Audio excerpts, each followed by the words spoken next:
if the question would be how would Totco and Kotco cooperate, and what would then be your sort of common sense answer? Technical agreement. Like what? On the specifics of the tubing. Yes. And territory of Cameroon. how far and where, yeah. They have to build the pipelines in Cameroon. So they have to build both pipelines, and they should end up at the same spot, Yeah. so that they can be connected. Otherwise, you know, the project fails. And also the material that is used is very important. Technical requirements and so forth. And then when the pipe is there, what should the cooperation agreement between the two companies include? Common sense, yeah? I think the division of the work for How much each money goes party to- to know exactly where it's supposed to build to lay the pipes. So if you are owner of a pipeline in Chad, and you transport your oil to the border, then what do you hope the next company is doing with your oil? Say it again? Transport it, and then in the harbor to do what? Well, to pump it in the ship, and then equally important, you hope to get what in Profit. return? Profit. Money. And so the cooperation agreement is that, okay, you may sell the oil, but I'm entitled to part of the proceeds. And so the cooperation agreement in all kinds of aspects, technical and operational, to make the project work.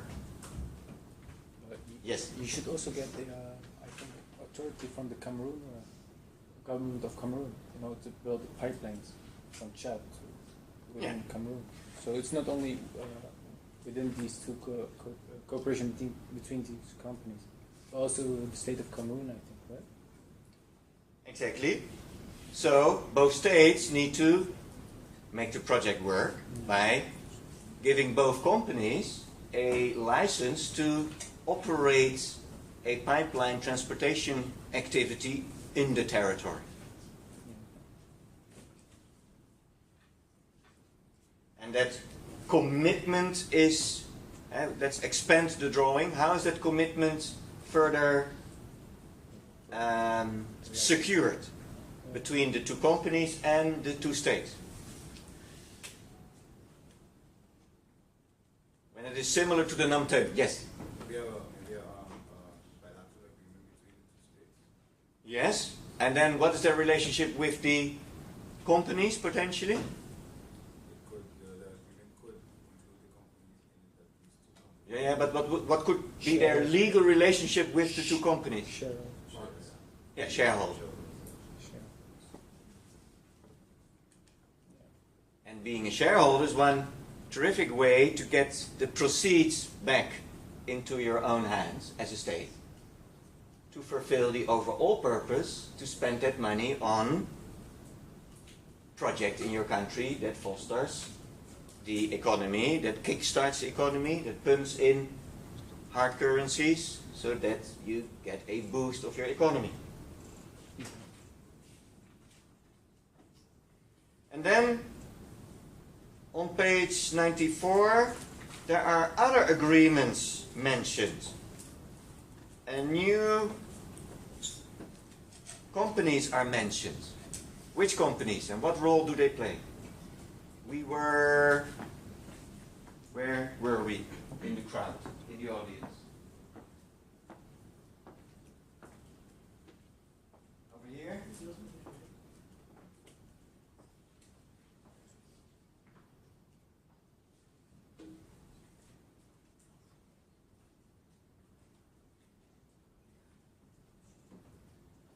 So which companies appeared in the last whereas?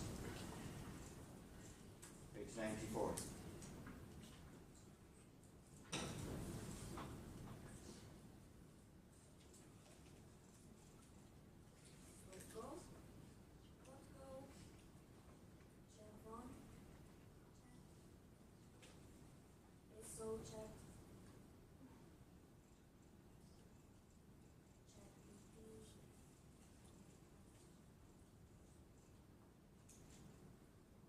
So what could these in this contract is more information available on those abbreviations.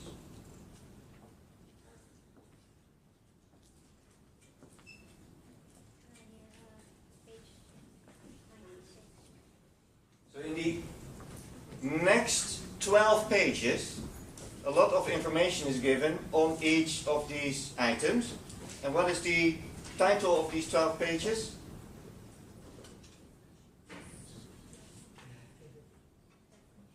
Loud and clear.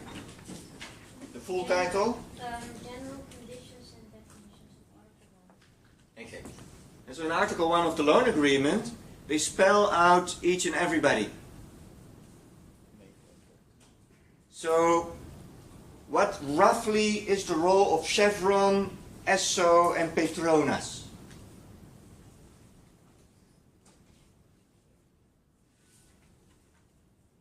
If you picture the sort of the Namteum example, what do you expect them, those companies? Those are oil companies. Main contract. So you know them because you tank gasoline at their stations.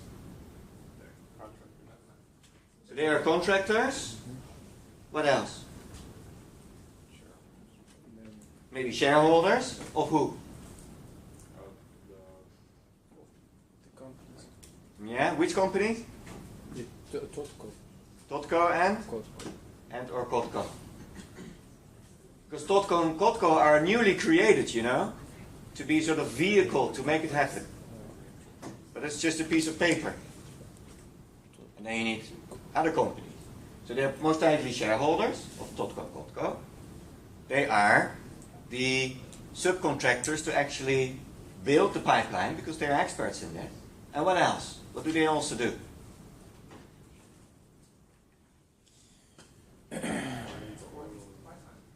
And what do you mean with export? What or exploit? Yeah. So Expertise. Will drill for and Yeah. collect the oil. and very importantly, sell it to, Countries. and maybe their other subsidiaries, but ultimately to the consumer. So there are Esso tank stations here in The Hague. And so ultimately, the consumer should ultimately purchase the results of the oil, gasoline or energy plants of states. And so Esso and Chevron in the United States and Petronas, which is a Latin American term also, and they have access to the market. So they are the equivalent of the electricity masts of the Namteum project. And sort of transporting the valuable asset of those two countries to consumers.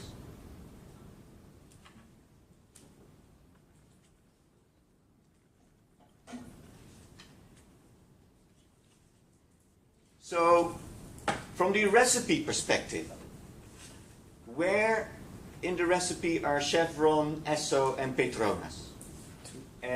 On the back row, neighbor, Mr. Brown. So where in the recipe do Chevron, Esso and Petronas pop up? And why? Neighbor?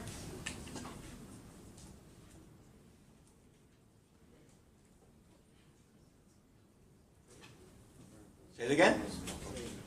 Yeah, and then explain.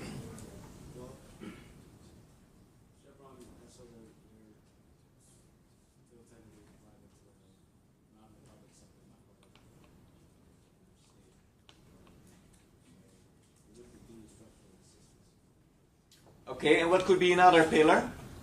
And what's the difference between the two pillars? Yeah, me too. He said trade, the trade pillar. And what could be an alternative pillar? Yeah. So foreign direct investment. What is the definition of foreign direct investment? You're allowed to consult your notes.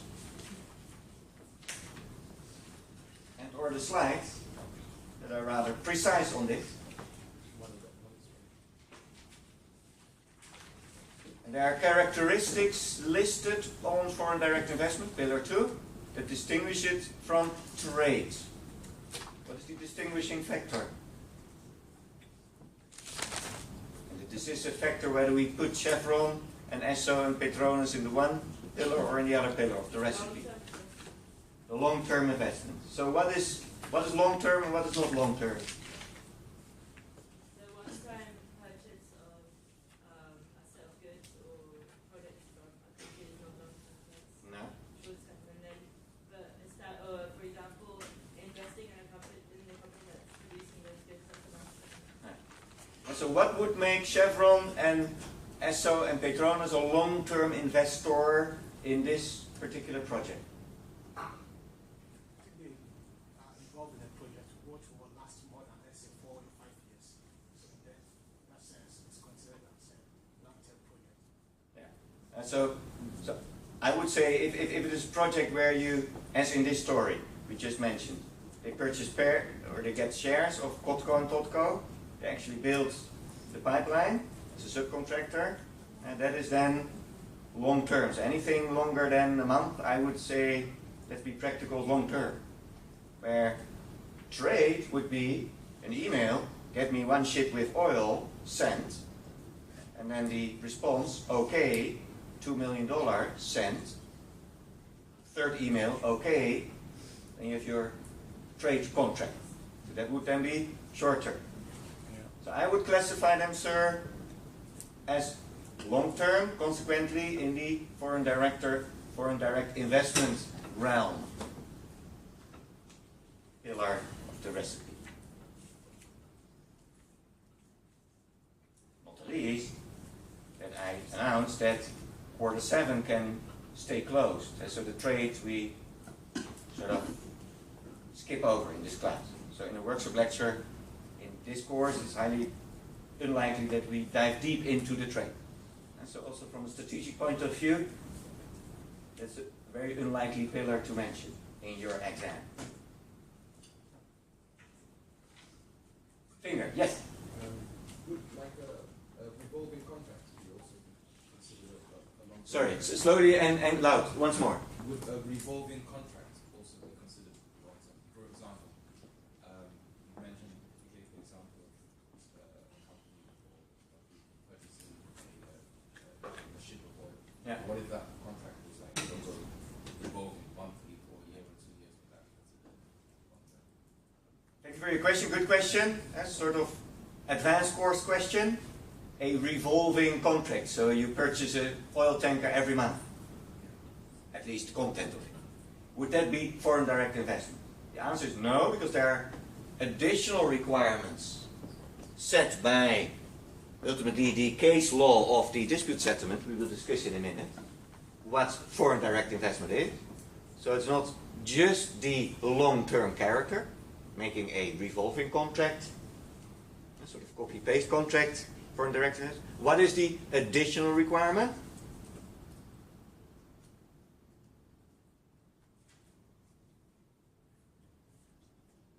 Long-term. Actually, 2 more. Yes? A low interest rate? No, with the banks. that is more in the official development assistance loan agreement. So we try to identify along this question what are these sort of characteristics of foreign direct investment next to the long term. Yes? Can the either private companies or government?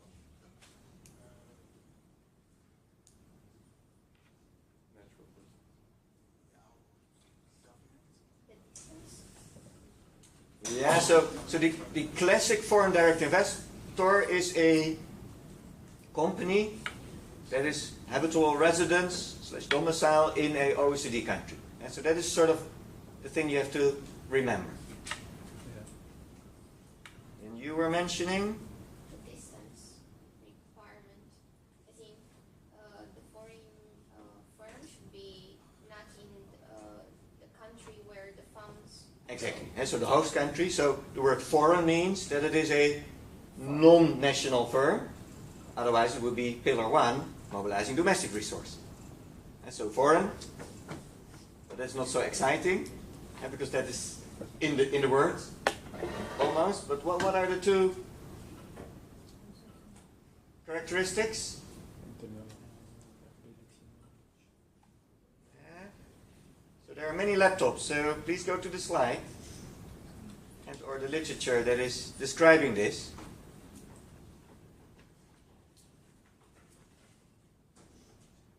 It's an important definition, because if you're not a foreign direct investor, then you are not protected by bilateral investment treaties that conveys sort of privileges to foreign direct investors, like the privilege of being welcome in the exit in Washington.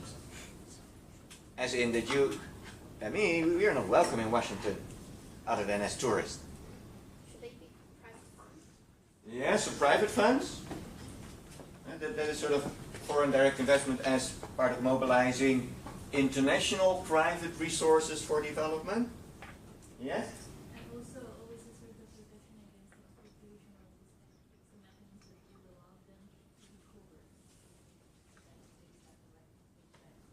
Yeah, so the protective measurements included in bilateral investment treaties include these types of protections, but first, the qualification of a foreign direct investment. How do you smell at the airport that a foreign direct investor with his luggage is entering the country?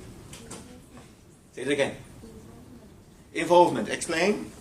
Yeah, that's the track we want to go. Yes. It's not only just an exchange, but they also enter into the country and do their business Continuously. Yeah, and so they provide management, so not pay and run, but they move there. So the foreign direct investor sends management to the host country. So with a lot of luggage. So you recognize them with a lot of luggage to stay there for a substantive time.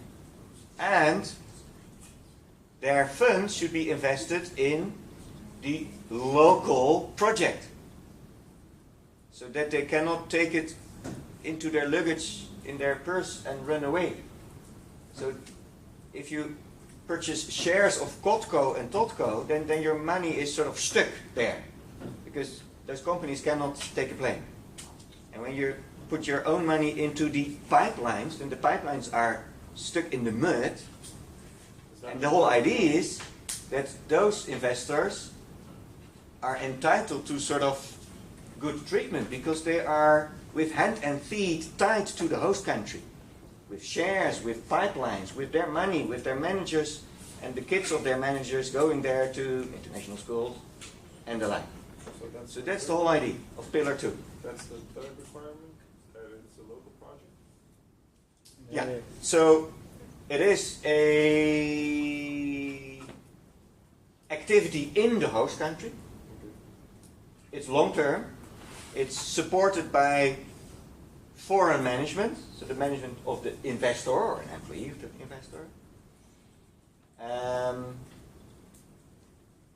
those are the characteristics to make it foreign direct investment in the first place. And it is then stimulated by bilateral investment treaties to attract those investors, because the thinking is, if you are with hand and feet in a host country, then a regular investor makes the best of it. Hey, we are in Chad and Cameroon, let's make it work. Otherwise, our investment will stay in the bush, in the rainforest. And so the only way out is to make it work. That's the trick. And you mobilize foreign private investors for development. Okay, what was the trick again? Let's say to get the money out for development immediately. And so what was the sort of the primary motor of development? And what was sort of the secondary motor of development in such a project? Finance. So the finance, but where in this project and who is immediately getting the cash for development? Sure. In the back row, in the middle. Neighbor, yes, you. No, the lady in front of you.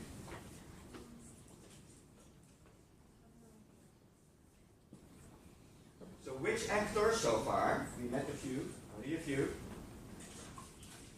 is sort of immediately, after a while, after the oil is being pumped and sold, so which actor is then in first instance responsible and active with the development, and how does this actor get the money out of this project?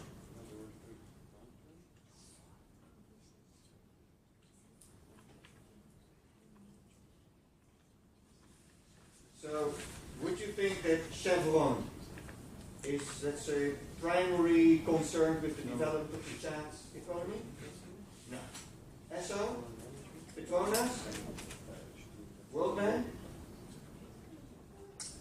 No. Topco? No. Potentially Topco? Government of Chad. And the government of Chad and the government of Cameroon. So in that row, who is sort of the most triggered the government? Why? No, that is how, but why? Why are the two states the primary responsible actors for development? They have control. Not only they have control, but what else? Yeah, of course, they have the obligation to use the money to develop the country. They have the Obligation. And where does states have these obligations to develop their nation? Constitution. Under the contract. Under the Constitution, the average Constitution says, we the state will bring. Eradicate poverty. But normally would say that the state has an obligation to do what's best for the people. Yeah. And so this is sort of open constitutional law door, which you need to kick open. First, two, and thank you for that, in the contract they promised the other actors to do what is in their constitution. Why? Because the World Bank, having the money, was in Busan, where everybody said, well, but we should spend the money in a decent, good way for development. So the World Bank says, here's money, but you have to promise me that you have to invest it in good projects. So now we know who, and then in technical sense, in what role do they get the cash? Shareholders. Explain? It's correct? Because since they own. So repeat the keyword Shareholder. with a full sentence. Shareholder. At the top go. How do they? That's a noun. Yeah, so they get their money in their role as shareholder of Kotko. Yeah. Trick question, why do they not get the money from the loan agreement? And forget about the pipeline. You know, Because the loan agreement. it's a money, spend it, done.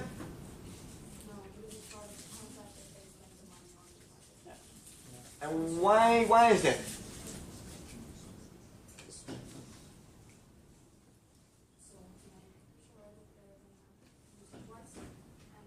a development.